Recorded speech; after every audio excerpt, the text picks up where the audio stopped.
Okay, so I have to admit something. I missed you guys.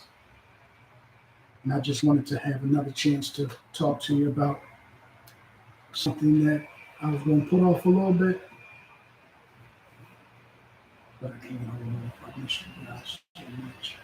Just want to be back in your presence, share something with you. So, welcome to Exodus 19 with your host, Richard Massey. Exodus 19, and wish you married to you. And I pray that you guys are having a good day. And I pray also that whatever you and your family are going through, that God gives you the strength to go through it.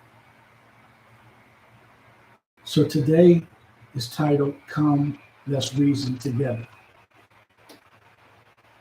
I was reading in the Septuagint, which is, I guess, part of the Apocrypha. And I came across Maccabees 4 or 4 Maccabees, and I found it to be really, really interesting. Hence the title, Come, Let's Reason Together. Never read that before, but I found it to be completely a blessing to me this morning, and I couldn't wait to share it with you. And I'm going to read 4 Maccabees 2 and 4 Maccabees 3. And let's talk about this, see what we come up with together. It says, "In what wonder, if the lust of the soul or participation with what is beautiful are frustrated on this ground. Therefore, the temperate Joseph is praised, in that by reasoning, due on reflection, the indulgence of sense. For although young and ripe for sexual intercourse, he abrogated by reasoning the stimulus of his passions. And it is not merely the stimulus of sensual indulgence, but that of every desire that reasoning is able to master."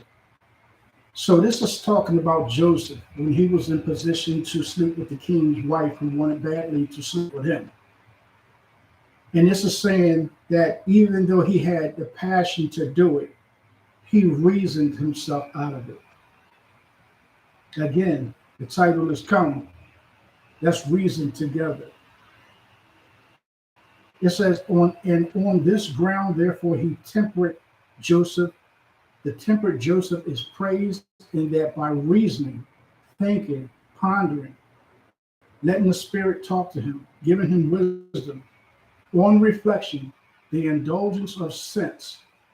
For although young and ripe for sexual intercourse, he abrogated by reasoning the stimulus of his passion.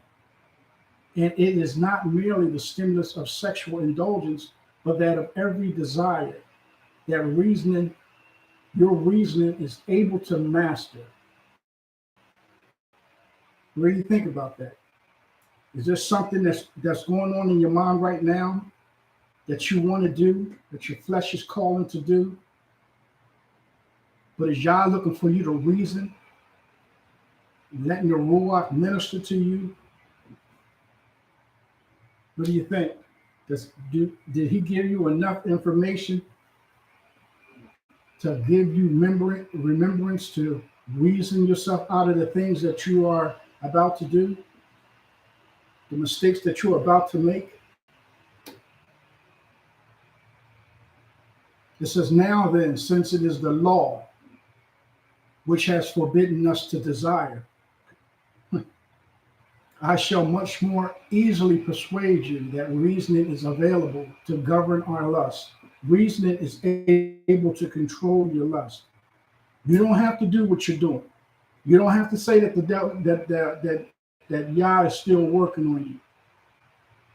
It says here that reasoning is able to govern our lust, just as it does the affections which are implements to justice. Since in what way is a solitary eater and a glutton and a drunkard reclaimed, unless it be clear that reasoning is Lord of the passions? Whatever you're doing, Is that Lord over your passions?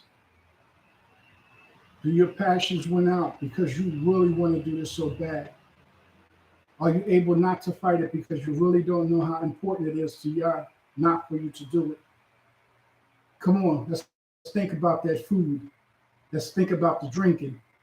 Let's think about the females. Let's think about the men. Let's think about the desires of the flesh to steal. Can we reason together? Is this something we're capable of to talk ourselves out of what we're trying to do? It says, a man, therefore, who regulates his course by the law, even if he be a lover of money, straightway puts forth upon his own disposition, lending to the needy without interest, and canceling the debt of the incoming Sabbath.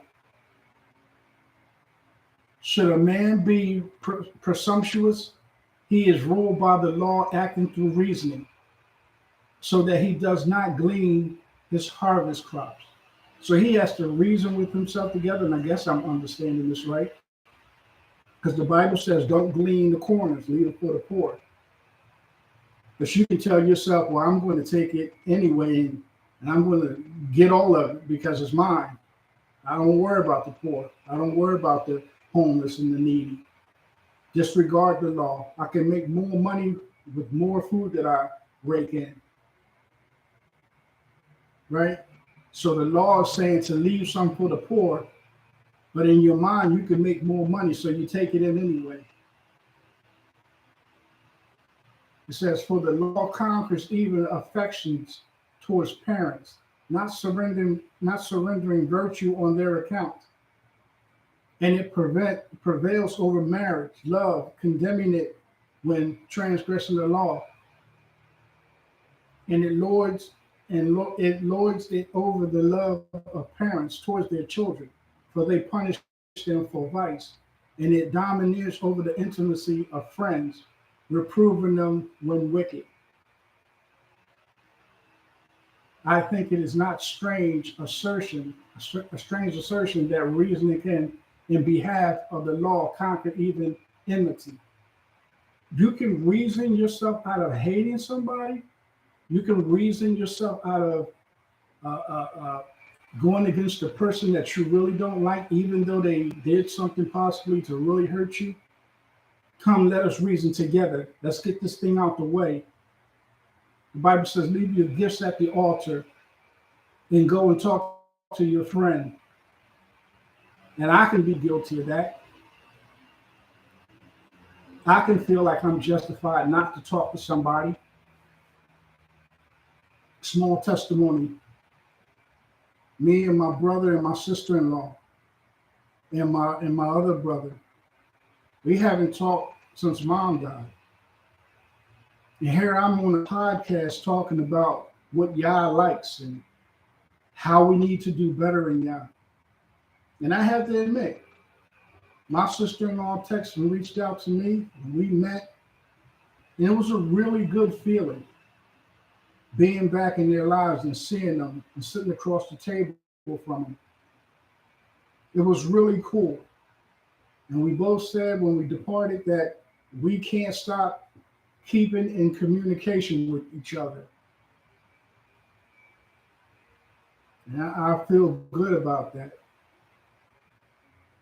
But I wish that I would have stepped out first and did it. But nonetheless, it's done. And think it not a strange assertion that reasoning can, in behalf of the law, conquer even enmity. It alloweth not to cut down the civilized harbage of an enemy, but preserveth it from the destroyer, and collecteth the fallen ruins. And reasonings appear to be master of the more violent passions, as love of empire and empty boasting and slander. For the temperate understanding repels all these malignant passions, and it does wrath. As it does wrath, the computer's too far away. You guys, you might have glasses. For it masters even this. Thus Moses' anger went against Dathan and Abram, did nothing to them in wrath, but regulated his anger by reasoning. He talked himself out of it. For the tempered mind is available, as I said, to be superior to the passions and to transfer some and to destroy others. For why else does our most wiser father Jacob blame Solomon and Levi for having irrationality, slaying the whole race of the Shemites, Shechemites, saying, "Cursed be their anger." Control your anger. Don't let it get control ahead of you. For if reasoning did not possess the power of subduing angry afflictions, he would not have spoken this. So he's saying that obviously it can. That's why he said it. For at the time when Yah created man, check this out, he implanted within them his passions and moral nature. And at the time he enthroned all man. And at the time he enthroned above all the holy leader mind through the medium of the senses. And he gave it all to this mind by living according to which it will maintain a temperate and just and good and manly reign. I'm messing this up today. How then a man may say, if reasoning be master of the passions, as it is no control over forgetfulness and ignorance. So this scripture right here is saying that if you reason yourself through what you are facing, as far as the flesh is concerned, as far as anger is concerned, as far as bitterness is concerned, as far as depression is concerned, sexual acts is concerned, homosexuality is concerned, being a liar is concerned. Maybe this is the reason why Yah can have a choice in sending us to hell or not. Because he's saying, look at Genesis, when Cain was, his countenance fall. What did Yah say? He said, Elohim said, he said, you must learn to master it. He asked him, he says, why is your countenance fall? He says, you must learn to master what you're going through. And I was talking to my brother that time, and I don't know if he remembers when we were sitting down having dinner. And I said that whatever goes on in my life, whatever bad thing has happened, whatever person Yah has decided to take away from me, whatever financial problems I'm having, because of my sinful nature and of my forefathers, and of possibly what my father did, and maybe what I did, I could be dead. But Yah calls the things that we go through in life a light affliction. No matter how bad you think it is. Some people lose their arms. Some people lose limbs and legs. Some people lose their mind. Some people lose their mom. Some moms lose their babies. Some husbands lose their wives. Some marriages break up. Some kids are adopted and put in a foster home. Yah says you could have been dead. And this is a light affliction. And there's a chance that I did this because of one reason or another. But he said, you must learn to master this. Your anger is not an excuse. Get up. Fight on.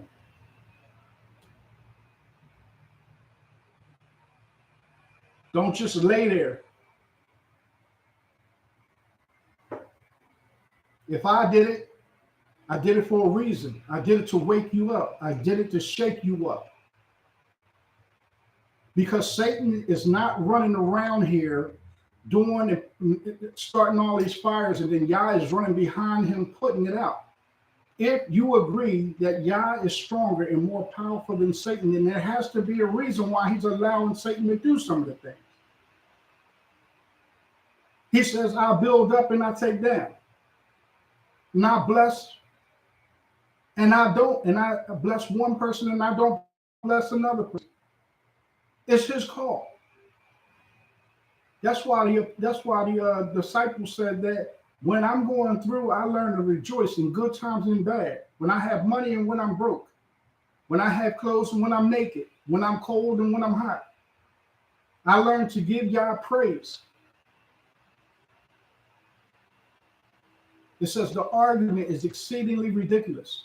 The reasoning does not appear to bear sway over its own affections, but over those of the body, in such a way as that any one of you may not be able to root out desire, but reasoning will enable you to avoid being enslaved to it.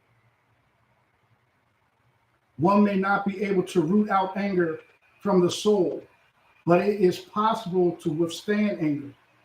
Any one of you may not be able to eradicate malice, but reasoning has force to work with you to prevent you from yielding to malice. For reasoning is not an eradicator, but an antagonist of the passions. And this may be more clearly comprehended from the thirst of King David. For after David had been attacking the Philistines the whole day, he with the soldiers of his nation slew many of them.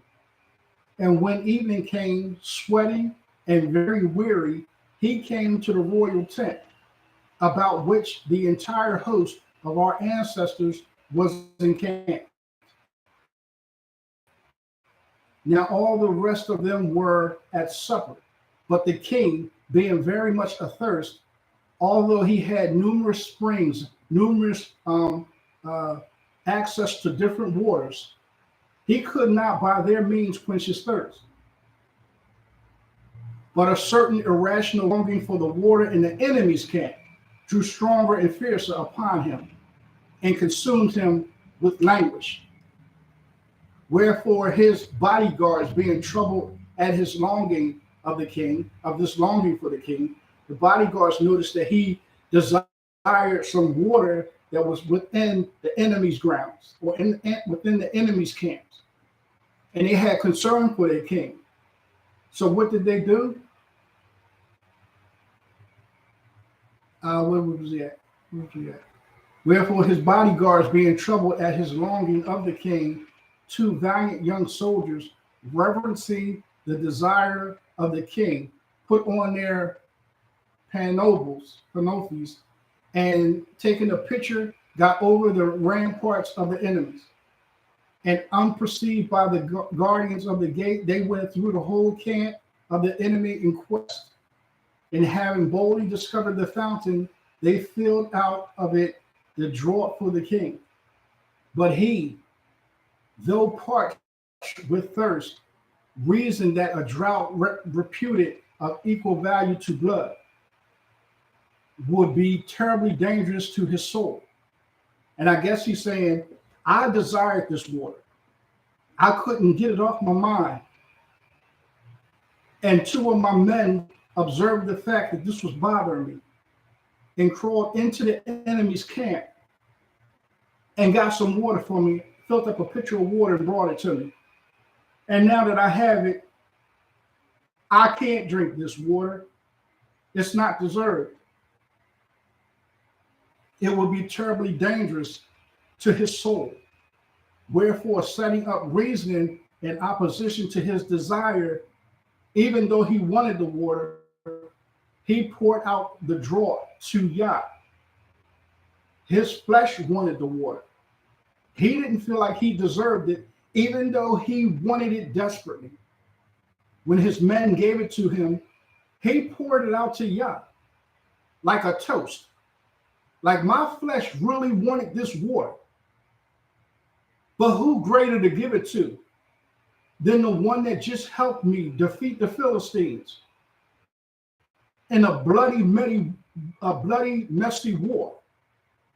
I pour this water that I so desire, I pour it out to you, Yah.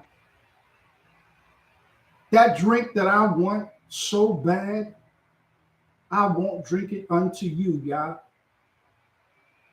The money, the women, the clubbing and the partying, I give it up for you, y'all. Because of where I could have been. When David was fighting the Philistines, you could have been fighting cancer, or you could have been fighting unemployment, or you could have been fighting your wife or your husband, or you could be homeless. And you could feel like you deserve all the things that you deserve because you've been missing out on these things. But I won't steal that because I pour it out to you, y'all. I won't do that. I won't do that robbery because I pour it out to you, y'all.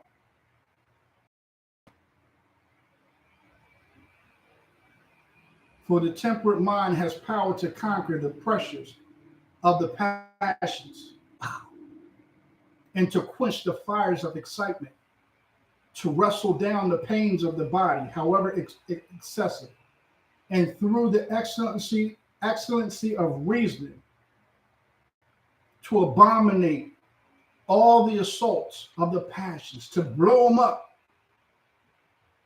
But the occasion now invites us to give an illustration of temperate reasoning from history.